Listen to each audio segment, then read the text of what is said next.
There is nothing more important to your laundromat business than your store's drainage system. In this episode today, me and Carla, we're going to get a little bit nerdy with you on what that means, what it looks like, how to do some preventative maintenance, and how to set up the ideal laundromat drainage system for your modernized laundromat. Let's do it.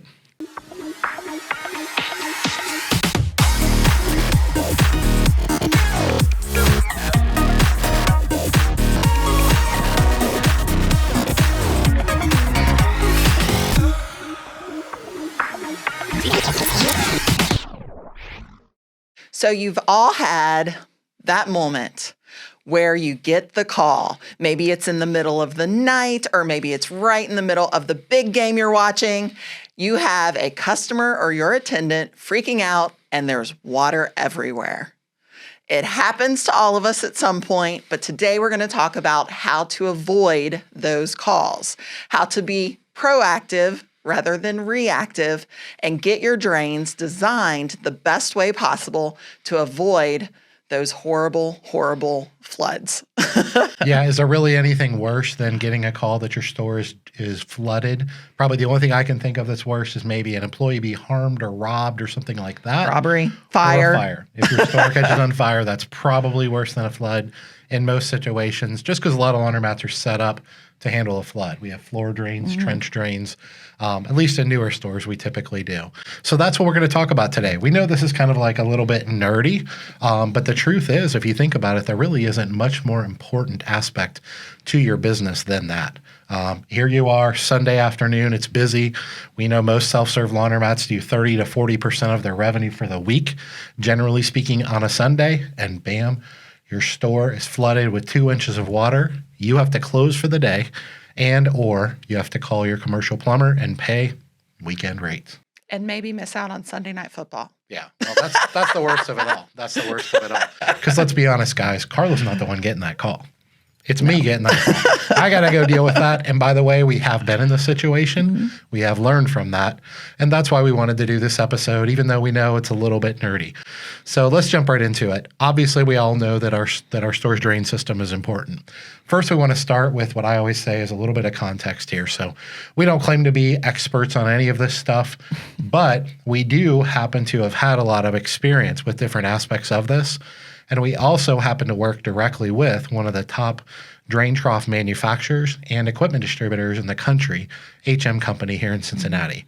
Not only are they our distributor, but Steve Millman, my mentor, one of the owners of the company, his dad was the founder, is one of my best friends at this point.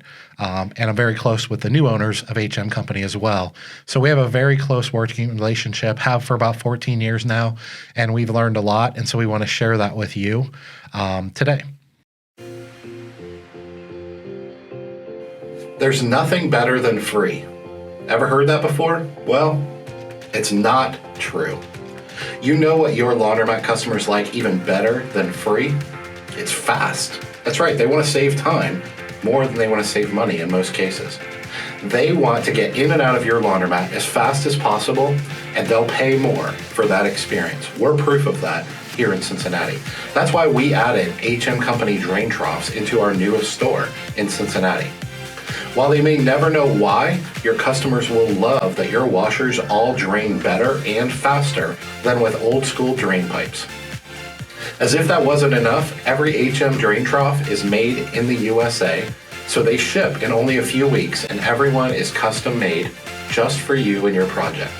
If you want to provide your customers with a top of the industry experience in your store, then contact your distributor to order your HM Company drain trough today or visit draintroughs.com. So the first thing we want to do is just encourage you to be proactive rather than reactive.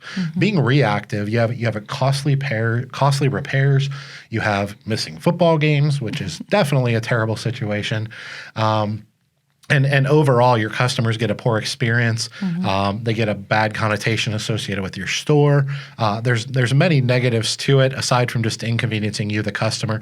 It can absolutely damage your floor too. If you have a couple inches of water and you have certain flooring in your store, it can really damage it, especially if you have carpet and things like that, which not a lot of laundromats do. I hope not. But no, they do. There are definitely some out there for sure. Yeah, absolutely. So really what this episode is about is kind of breaking down the two parts to a laundromat's drainage system, explaining to you kind of the pros and cons and what's an ideal situation, and then in some cases, what's a practical situation. So the two parts to a laundromat drainage system, the first one is just what I call the main drain lines in the floor. So that's what you would think it would be, the stuff that's underneath the concrete, the main line that carries it out to the main at the street. That's one aspect of your store, is that drain system. Then the other aspect to it is what I call the bulkhead drains. So the drains in your bulkhead, that could be PVC, it could be different materials, and obviously there's different type of drain troughs out there So that's as well. So what you're calling the bulkhead system would be like the water, how the water gets from the machine to the drain in the floor. That's basically. exactly right. Okay. Yep, that's exactly right. So let's start with your starting point. So let's assume, first of all, that you have an older laundromat, okay? If you're building Which is how we started. Yeah, All four of definitely, ours were older laundromats. Yeah, if you're building a new store, we'll get there in a minute. Hang with us. But with an older store, there are some things you have to consider. Most old school laundromats, they have some type of a closed drainage system in them. They typically have a 4-inch drain line in the floor. It's pretty not very common for them to have 6-inch drains for older stores. And typically in those older stores, each individual washer was trapped individually. If you don't What know do you mean trapped? Trap is basically, so it comes out the back of the drain. It could come out different ways. It comes out the back of the machine and then basically has a dip, for a lack of a better term. Okay. And the idea of a trap is it goes basically straight down and straight back up and then over, and then will drop into whatever the carrier is. The reason it's done that way is that keeps the smells from the sewer system from coming back up through the machine. Okay. Because there's a quick dip, what happens is, unless the trap runs dry, if the machine's being used, every time the washer drains, it's going to leave a little bit of water in the bottom.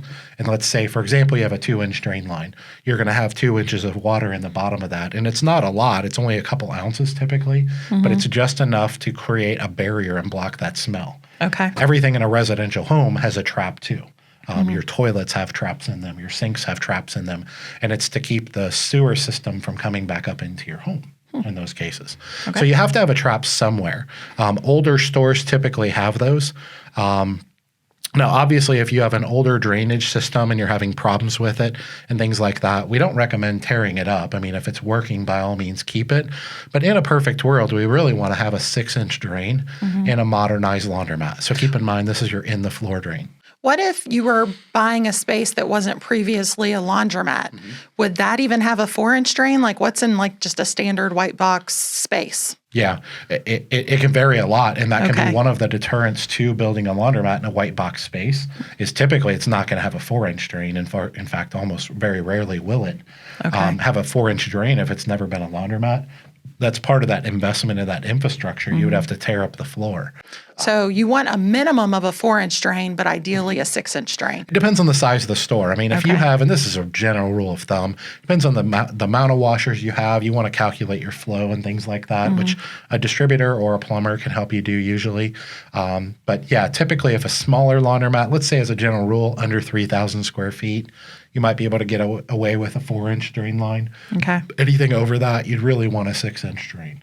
Yeah. Typically, And the bigger the drain, it's going to help your store avoid the floods, right? well, it's definitely can less handle likely, more water. Yeah, it's definitely likely Okay. less likely to get clogged. And if let's say there's a 2-inch clog, you still have 4-inch of drain in there.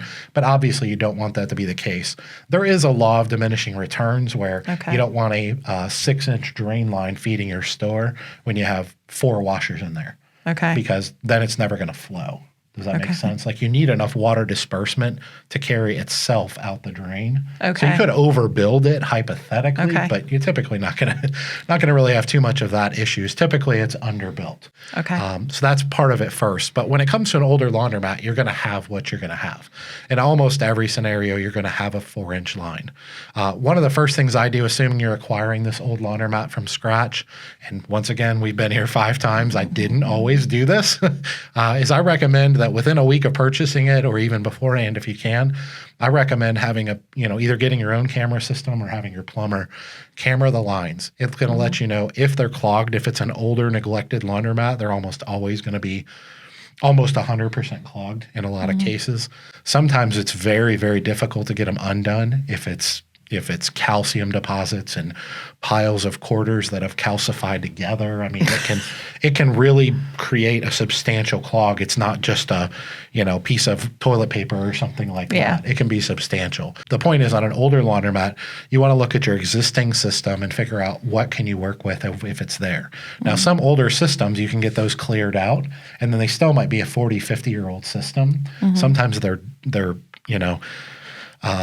what's the word I'm looking for? They're to the point where they really need to be replaced.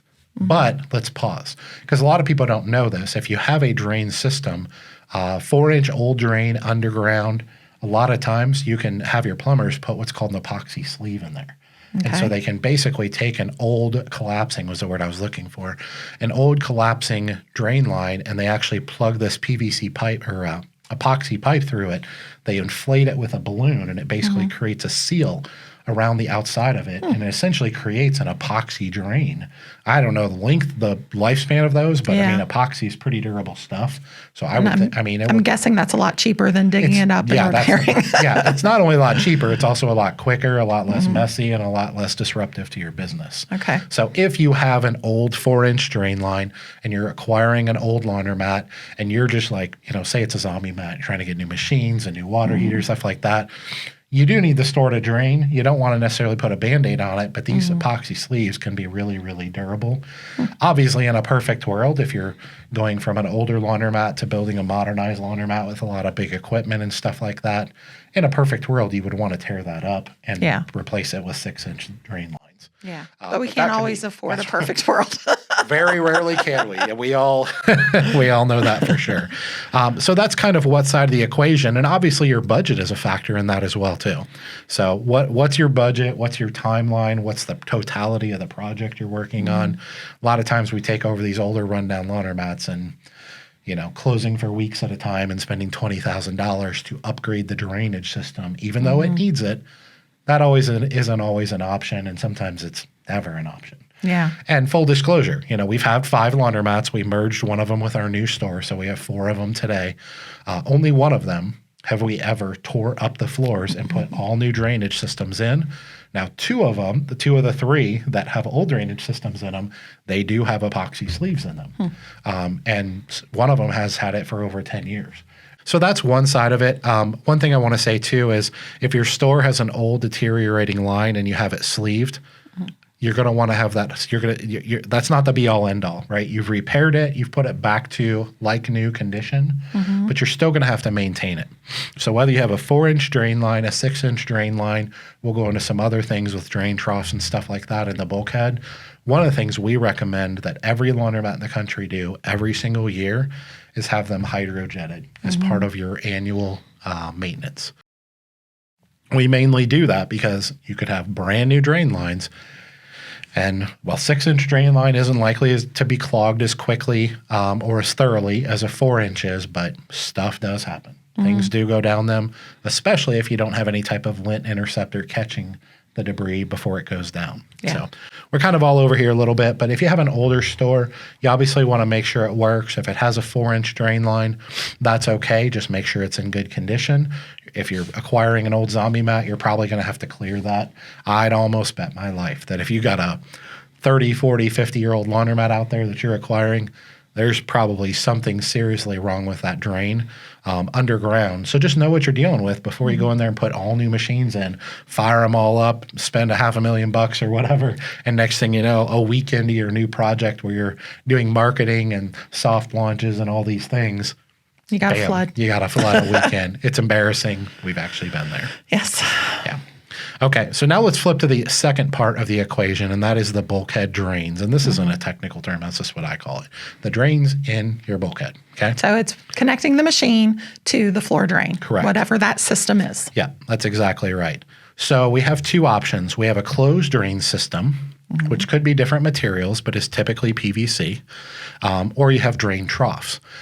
Drain troughs can be made out of stainless steel. I've seen them.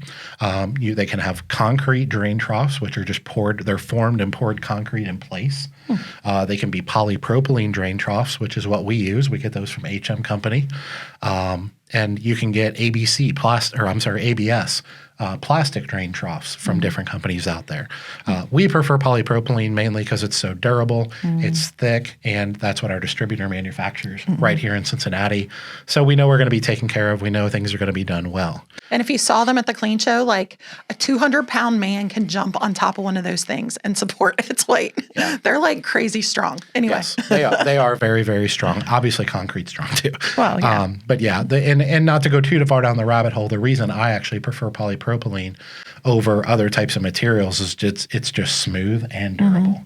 You'll find some that are durable but not smooth. Concrete, for example, can get pitted. It can cause debris to get caught in there. That's not going to necessarily, if it's just in the bottom of a concrete trough, it's not going to necessarily clog up your drain trough. But what it does is it can just catch a little sock on a piece of jagged concrete, and next thing you know, that sock gets all kind of nasty water all over it, and it smells. And so I'm not a fan of those, but you will see a lot of those out there in older laundromats. We mentioned earlier that within the bulkhead, the machines can be individually trapped. And personally, that's not an ideal situation for a couple reasons. One of them is if your main line is trapped, it's overkill. You don't need to trap your machines too. You just need to trap that sewer smell from coming back into your store at some point. Okay. The other one is, as I kind of described them, it's a quick, sharp U shape, if you will, in a drain or in a trap.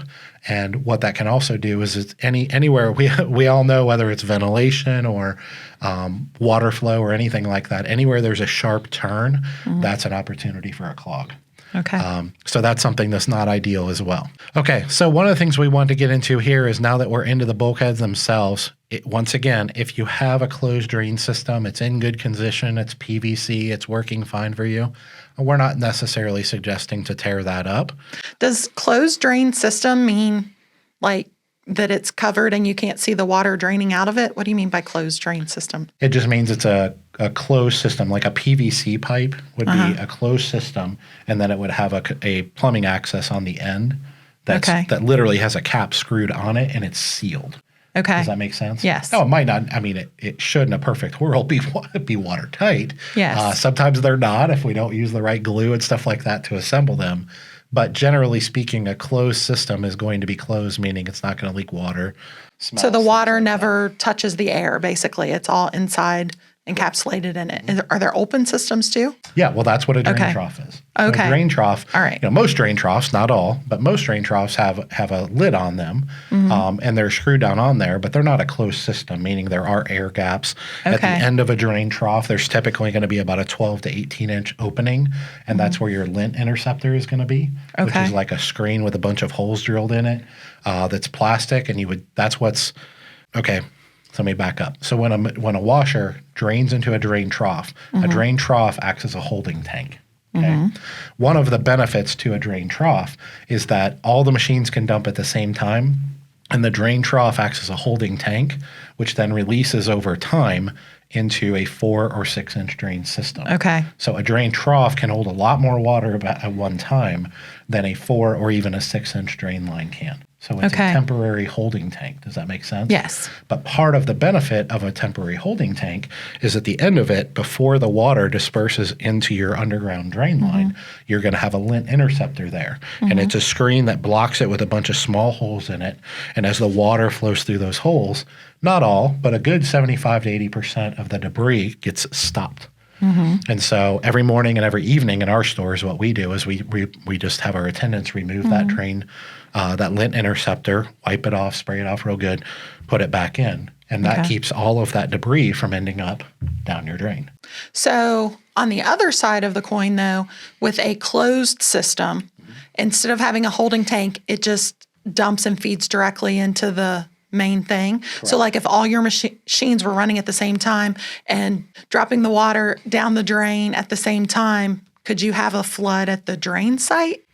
Well, you couldn't have a flood at the drain site unless you had a leak somewhere because it's a closed system.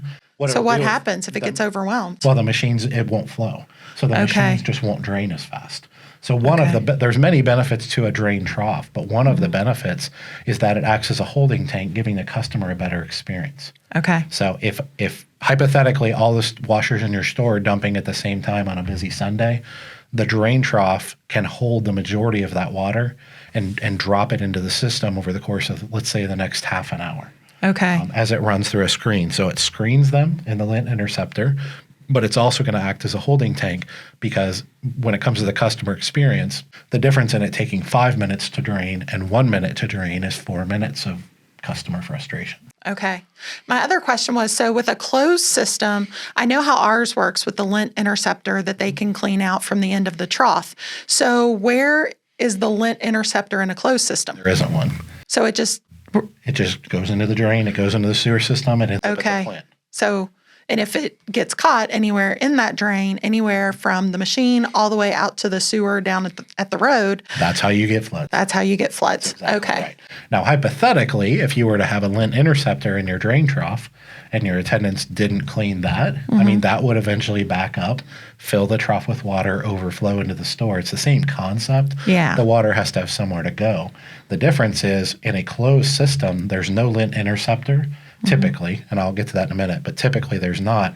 And so what's going to happen is that water is going to flow from the machine, the debris and the water is going to flow from the machine into the closed system, into the floor, out to the main, out to the street, and to the plant. And a lot, I don't know about a lot, but a significant amount of municipalities nowadays are requiring drain troughs. Oh, really? Systems, because all of that debris going to the water treatment plant is creating such a load issue at the plant. And it's a lot of our water treatment plants throughout the country are older infrastructure, and it's really hard on them. Now, to back up for a second with the closed system, because there's probably some people listening or watching that are jumping up and down saying, no, there is an exception. So what's the exception? They are correct.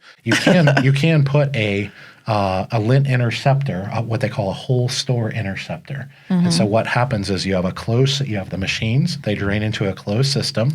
The closed system goes underground, but before it goes out to the street, it drains into this box that's underground, a lot of times in your parking lot, sometimes in the back of your store, places like that are kind of obscure. And it will dump into that, and it'll typically be like a big, I don't know, let's say 8x8 box, for example, that might be 6 feet tall or something like that. And it drops into there, and all the sediment settles to the bottom of the drain pit. Okay. And then when the pit fills enough, only the water carries out to the street.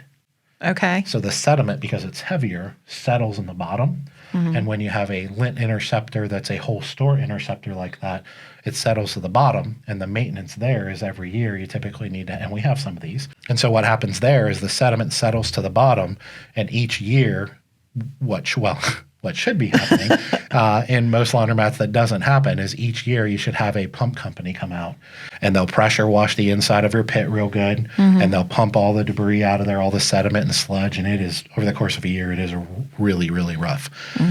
They'll clean it out real good, and you do that as part of your yearly maintenance. So what we do at our 3 stores that have the drain pits is we coordinate that pump truck with our plumbers coming out and hydrojetting. And so we actually have them pump the pit out while the plumbers are inside the store. And they're running the hydrojet through all of our closed drainage systems, and even our new store, they'll run it through the drain trough too. Yeah. And so as they're driving that all out to the pit, it's dumping into the pit, settling in the bottom, and they're immediately pulling it and draining it or pumping it back out into the truck. Okay.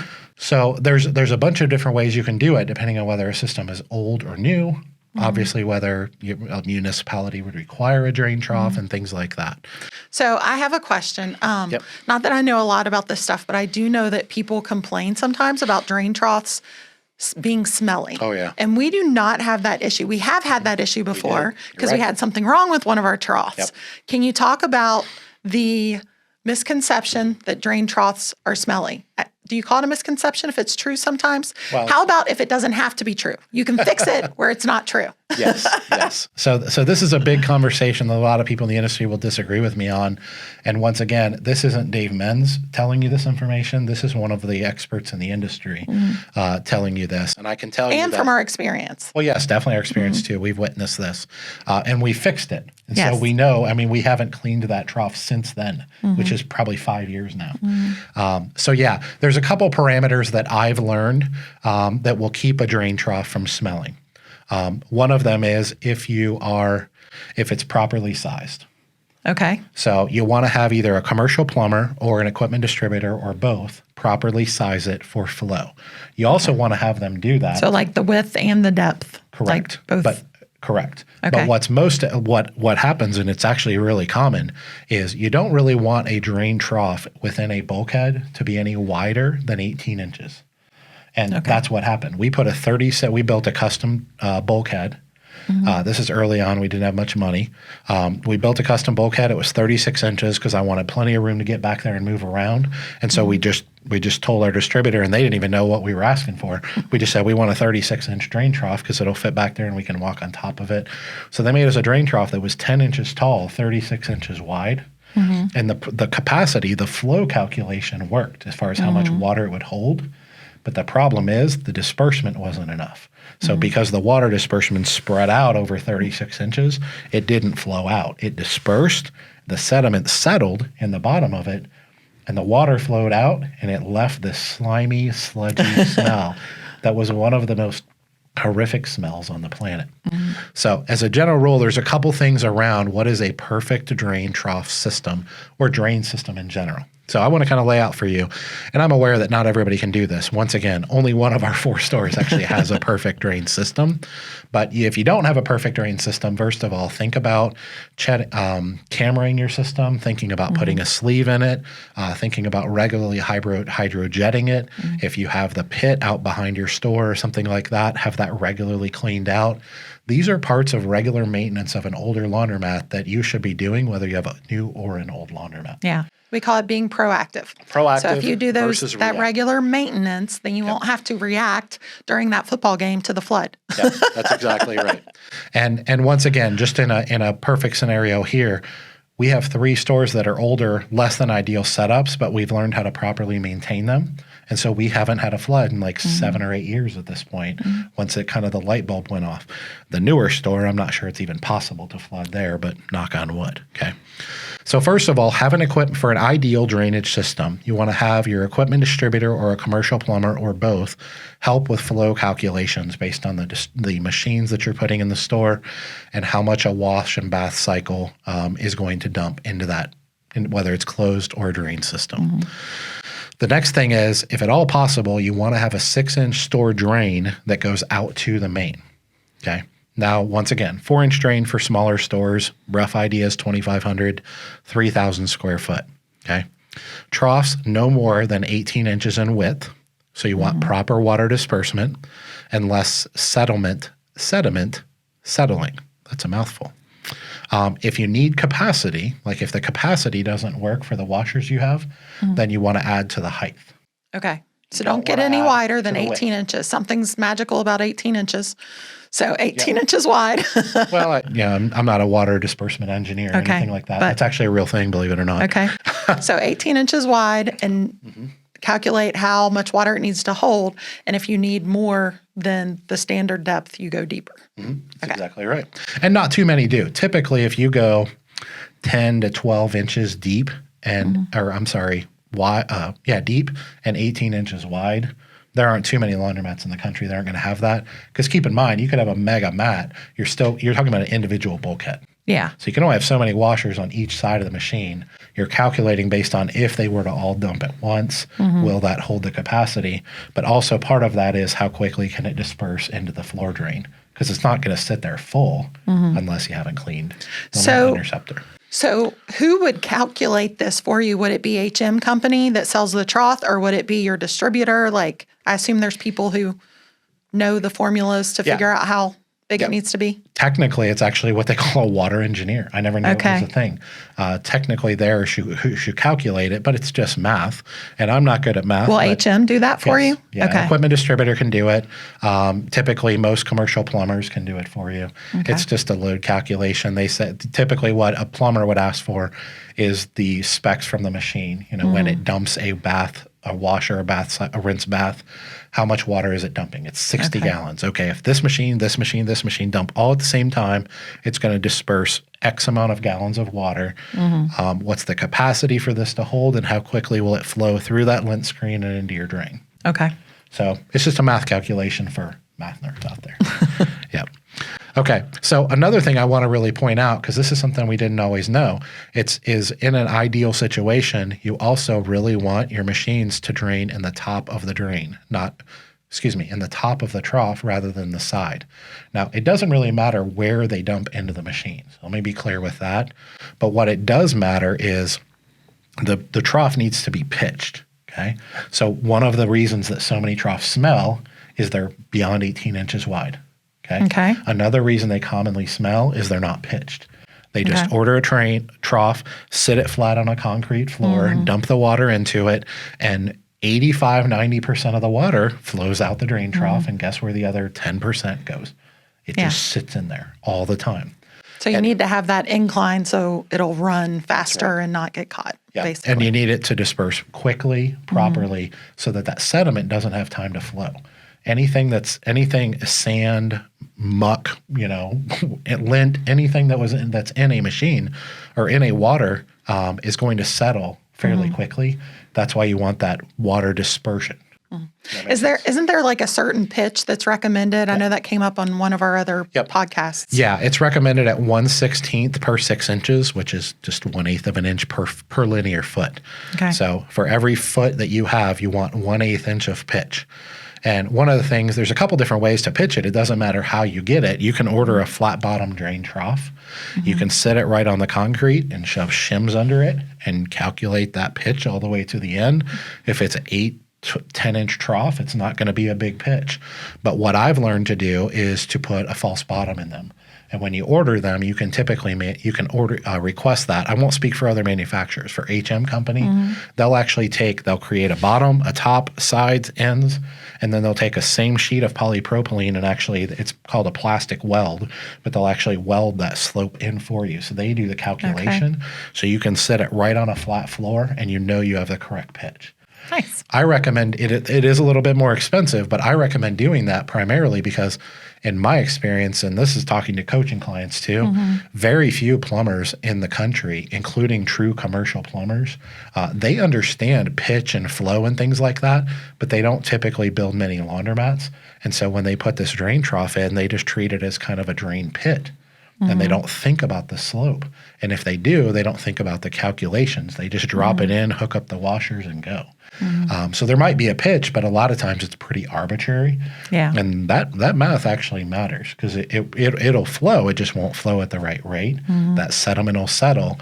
And that's where, however close you come to perfection within this formula will determine how often, if ever, you need to clean your drain troughs and how quickly and how often they will smell. Yeah.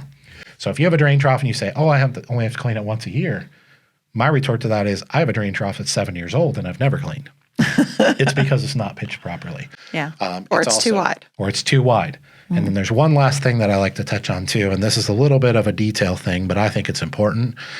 And that is whenever possible, I want my drain trough to drain from the bottom of the trough into the main line. So I want the main line to come up from underground, and I want it to come up under the trough. And when they manufacture the trough, you want them to cut the hole and drop it directly over the drain. Does that make sense? The reason you want that to happen is if they cut it, and what's much more common is they'll cut a hole in the end of the trough. And they'll bring the drain line up and connect to the trough. But guess what? It creates a little lip where things can get caught. It's about a 3/4 of an inch lip. And guess what's going to happen? You're always going to have 3/4 of an inch of water. And guess what happens when you have standing water at all times? The sediment settles. And so even if you have a proper pitch, and I know we're getting really nerdy here, folks, but this is actually really important stuff.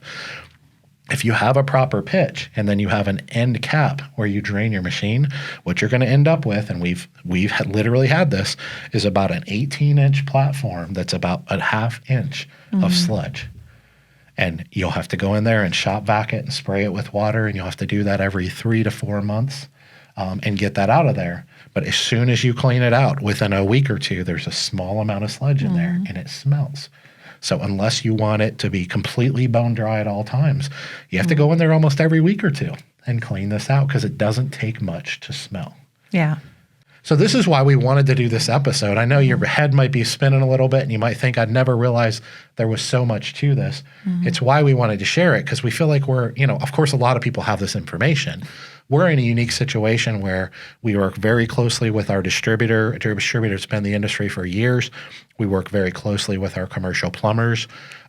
We've put troughs in that were not sized and dimensioned properly, had to pull them out. We had one trough that was 3 feet wide at one point, and we would literally have to go in there every 2 weeks. And I even bought a pressure washer, sat it inside the bulkhead, and we would have to go in there and spray it out every couple of weeks. And people would walk into this store that we've just invested $300,000 or $400,000 in and be like, the place is nice, but what is that smell? And it was just horrible. It was absolutely atrocious. The last thing I'll leave you with is you may be wondering, how are you going to drain your washers into the top of a drain trough? The way you're going to do that is you're going to cut the concrete. And you're going to recess it down in the floor or down in the ground. Because the machines always drain out the very bottom of them. Correct. So to be above it, then you have to drop it. Okay. Correct. So you want to drop them into the top of the machine ideally. Now, once again, you can drain them into the sides, but what ends up happening is if you have a false bottom, then that false bottom starts out at 1/4 or 1/16 of an inch. But by the end of the bulkhead, if it's, say, 30 feet long, I don't know what the math is, but it might be 2 or 3 inches high. Well, you have a drain come out of a machine and you might run out of space. What if you're in a space that's maybe on a second floor, or you're not allowed to, dig into the floor or whatever for the space that you're leasing? Would you recommend putting the machines up on a pedestal so that they could still drain on top of the drain trough, or is that going overboard? No, that's why they go. That's one of the reasons they're on bases. Okay. The drains actually come out right the bottom, not bottom, but the flush with the bottom of the machine. Yes. But what you do is you set these machines on an 8-inch base, which causes the drain to be 8 inches above and that's where it's accessed. That's the area for the trough. Correct. So depending on how deep your trough needs to be based on the calculations, you would need a pedestal under them or a base under them to raise them up that high. But keep in mind, you don't want to start making your machines so high that the short people can't reach them. Right. Well, most commercial washers nowadays, especially rigid mount ones, they have the soap tray on top of the machine. You get anything bigger than a 20 or a 30. I mean, you put on a 10, 12-inch base, you could be 6 feet tall and you can't reach the thing. That's why we have little step stools in our new one. Well, yeah, that's the 80-pound machines. You have that issue to begin with, even if they're not on the base, which they're not. So anyways, hope that information helps you out. Once again, not suggesting if you have an older laundromat to go out there and tear it apart. We have 3 of them. We're not suggesting to do that. We just want you to have the information because, full disclosure, our newest store that we built, you guys have probably all seen the videos and stuff like that. If you haven't, we'll share them down in the show notes. You can click down there and see this $2 million laundromat that we built. We gave you all that information and we showed you the installation process and cutting the concrete and setting the drain troughs down in the floor and building the false bottoms and all these things that, dispersing the water, and they're only 18 inches wide and all these different things. That store has been open since April. We do anywhere from 8 to 15 turns a day, depending on the day, because of pickup and delivery. Yeah. And both of those drain troughs for that store, which I want to say they're 28, 34 inches, 28, 40, 34 feet, something like that long. Okay. Both of them to this day are bone dry. They drain from the bottom. They have a 6-inch drain. They have a lint interceptor that we actually clean it 3 times a day in our store because we're fully attended. And they're pitched properly. They have the false bottom in them. it's a perfect ideal situation. And it smells wonderful. Yeah, zero smell. Well, we have whatsoever. ozone too, which even helps it smell even better. Ozone can absolutely help, but it's not. Ozone is a great technology, and we highly recommend Santa Wash. But at the same time, you're not going to overcome a 1/2 inch of sludge in the bottom of a drain trough because it's not sized properly, it's not pitched properly. A lot of different factors involved there. Okay. Yeah. So anyways, guys, I know that was a little bit of a nerdy episode and not our typical episode. We like to focus on operations and things like that. I love that it made him actually talk about math. The guy who always said that algebra wasn't actually something people use. Guess what you were talking about? Yeah, well, algebraic equations. Well, the truth is I didn't use algebra because I don't know how to use algebra. I probably did at some point You in my hire life. people that know algebra. That's right. I just come up and tell my wife, figure this out for me, Carla. For those of you that don't know, Carla has a degree in teaching and mathematics. Yes, I was an algebra teacher. An accounting degree. So she is a total math nerd, and she loves it when I tell my boys that math is useless. She does not like that at all. So she likes to always prove me wrong, which she does on a regular and ordinary basis, all of the time. So, Anyway, back to the drain. Sorry. yes. So back to the drains. Anyways, at the end of the day, what this episode was about was giving you information, not making you feel guilty because you have one thing or another, not insinuating or suggesting that you have to tear up your bulkheads or tear up your floors. Just think about, within the scenario that I have in front of me, what is the best way to be proactive versus reactive? What's the best way to give our customers the best experience possible? And what's the best way to make sure that you're available to watch that Sunday afternoon football game? All right. For Dave and Carla Menz in Cincinnati, Ohio, we will see you guys next time for another episode of the Laundromat Millionaire Show. Take care, guys. We'll see you.